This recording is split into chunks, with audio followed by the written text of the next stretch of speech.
Buongiorno da Leandro Maggi, Rovigo in diretta.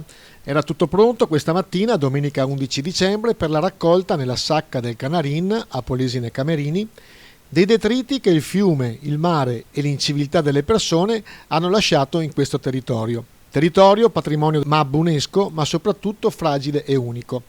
Il maltempo ha solo rimandato questa raccolta, che sarà effettuata probabilmente la settimana prossima. In questo video di Riccardo Mancin, responsabile regionale di Plastic Free e attivissimo nel territorio del Delta, vediamo quanto c'è bisogno di una coscienza ecologica da parte di tutti noi. Dietro di me c'è una distesa di plastica.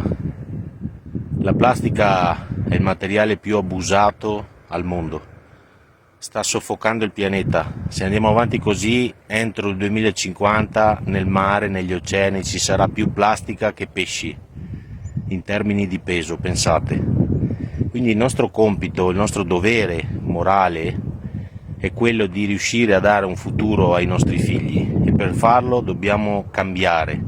Cambiare cosa significa nel quotidiano? Evitare l'abuso di questo materiale, ridurlo. Si può vivere lo stesso tranquillamente, ve lo garantisco. Piccole scelte nel quotidiano responsabili e consapevoli garantiranno un futuro domani a questo pianeta.